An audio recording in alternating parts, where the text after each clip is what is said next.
Hello everyone, me and my colleagues would like to present the strategic plan for our company, Room 102. What is Room 102?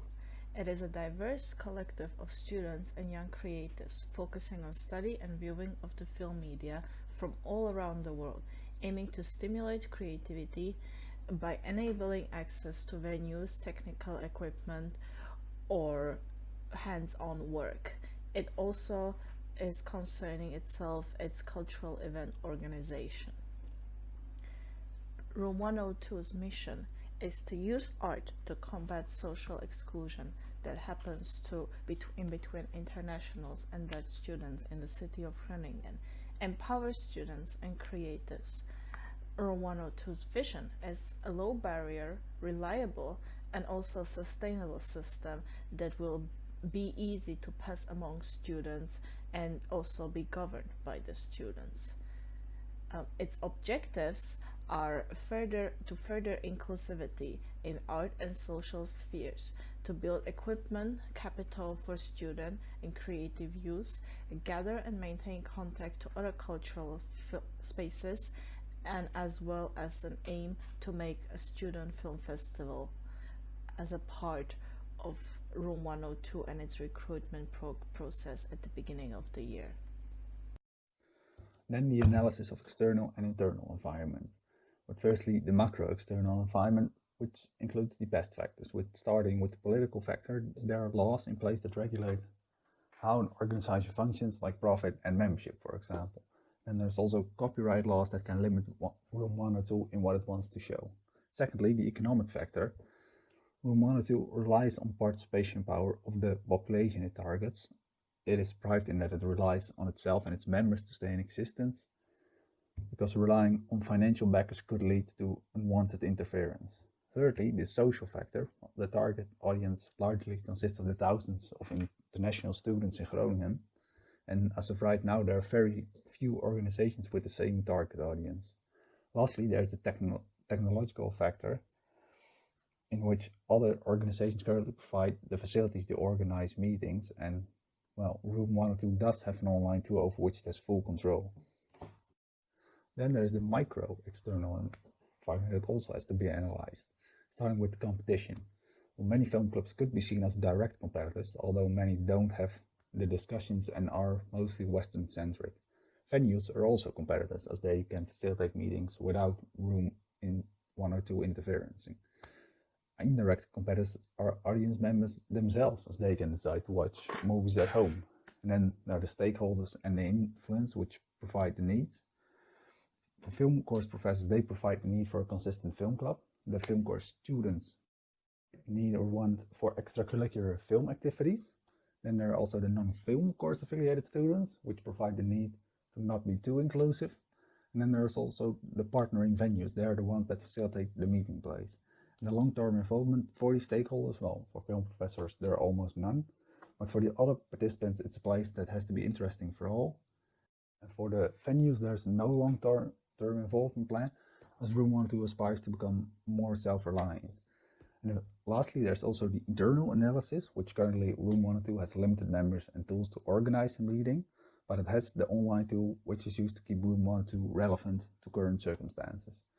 And as it is not limited by physical interaction, it also minimizes the risk of Room 102 coming to a standstill. The results of the analysis are as follows.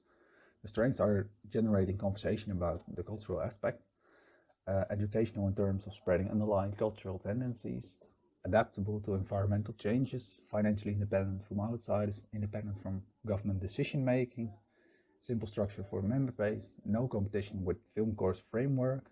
And on the other side, the weaknesses are, well, Room 102 is dependent on other venues for organizing physical meetings. It has currently a lack of reputation, has proper experience lacking in the legislative framework, current lack of own resources to organize meetings, and no stable source of income. On the external side, there are opportunities that consist of inflow of new students, means always new potential members. There's the online tool that can be used for marketing.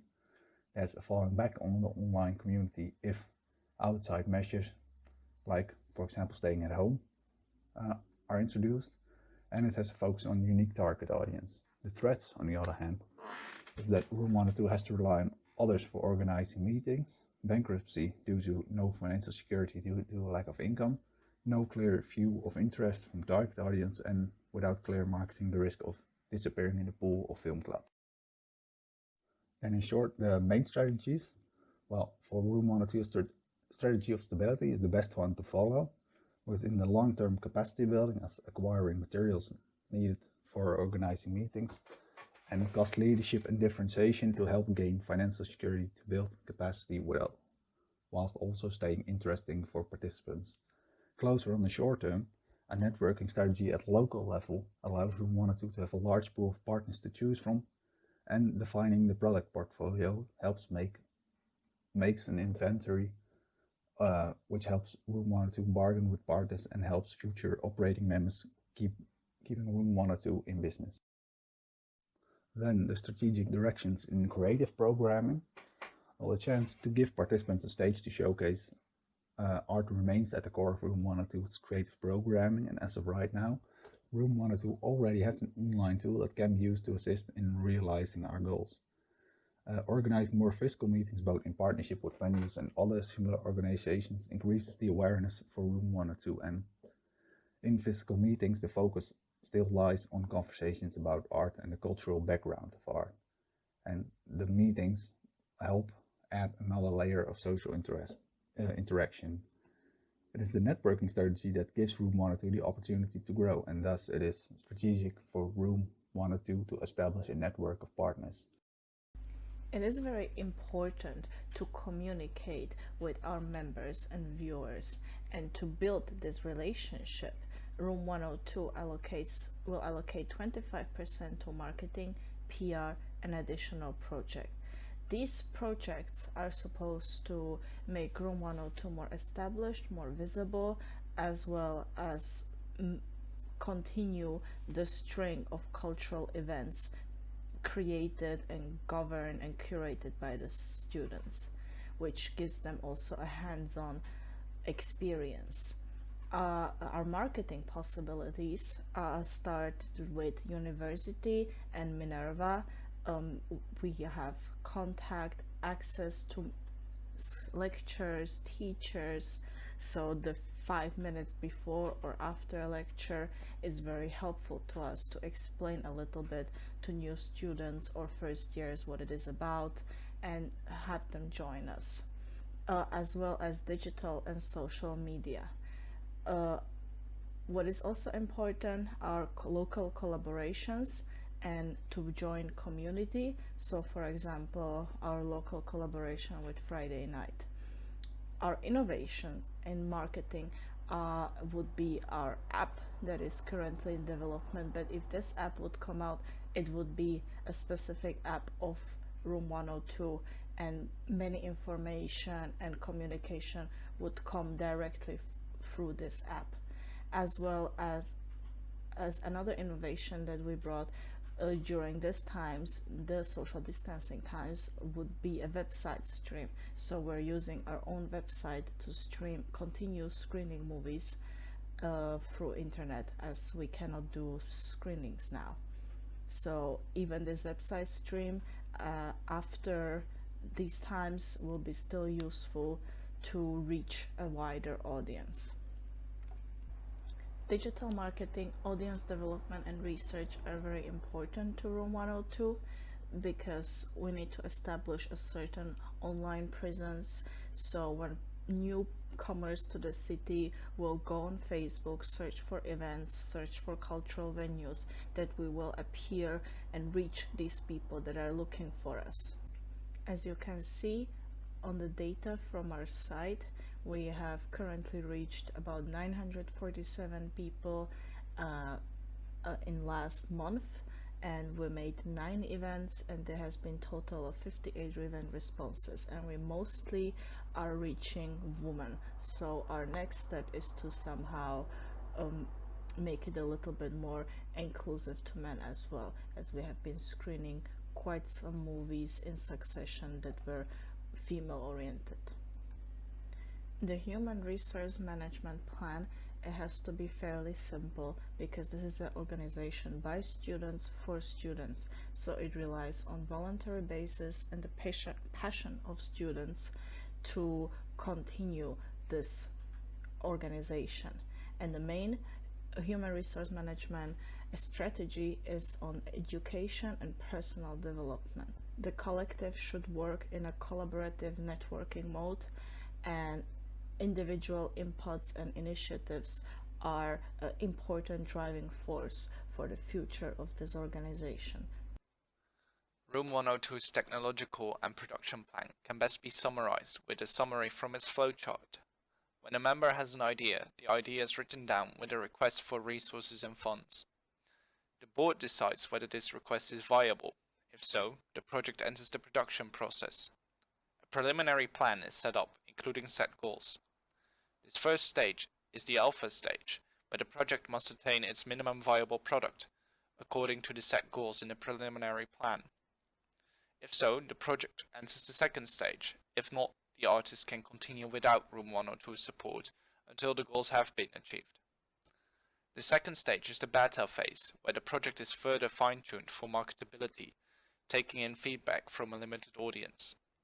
When this stage is over, the project will be assessed by the board, based on success and whether it adheres to Room 102's values. If so, the project enters the final production stage. If not, the project has the opportunity to return to its alpha stage. When entering the final production stage, both the artist and Room 102 will market the project. If the event was non-profit based, this is the end. If the event turned a profit, the artist is first of all entitled to reimbursement of his or her costs, followed by Room 102, who will be reimbursed for labor and marketing costs. Finally, the remaining profits are split 80% for the artist, 20% for Room 102. This adheres well to Room 102's financial and fundraising plan. Room 102 will make revenue primarily from membership fees. At a low €4 a month, Room 102 makes €48 per member a year before taxes. By making comparably big initial investments in material and equipment, being a Room 102 member becomes desirable, as the organization will be in possession of beamers, cameras, screens, sound installations, etc. The second source of income for Room 102 is its income from operations, the process we just talked about. To estimate the revenues for this, we use the formula of the amount of members with a 10% increase of activity profitability a year due to the purchase of more and more expensive equipment, times the estimate amount of profitable projects, times the projected profit that we measure through the respective year's expenses, times our profitability adjuster, parted by 5. I know that sounds confusing, but bear with me. This results in an operation income of only €82.50 or €2.75 a member in the first year, but a more substantial income of €465.85 or €7.76 a member in the third year, an income of €2,536.55 or €12.09 a member in the fifth year. Our net profit is projected to be negative the first 2 years, but is expected to be equal to the startup costs in the fifth year. As to the contingency and risk plan, should there appear to be higher than expected wear on products returned from projects or the non-return of items after projects, stronger deposit guidelines will have to be instigated. Should there be insufficient resources for the amount or scale of projects, Room 102 can first resort to purchasing new materials and, in case of excessive demand, strengthen the demands for plans or increase membership fees. Should the ACM studies stop, Room 102 will quickly resort to recruiting students from Minerva, other RUC programs, and potentially non-students. Should few internationals be interested, the board will adapt itself by integrating more internationals in the board, ensuring cultural diversity. Should there not be enough audience for events, the board will give priority to events that are publicly accessible and draw a large audience. Should members not come with plans, the membership fees will be increased. By doing so, extra equipment can be purchased, so there are more possibilities for the members, and members will have to reevaluate their membership. Should an inconvenience like COVID-19 hold up Room 102, Room 102 will resort to creating digital forms of interaction in art and reduce membership fees.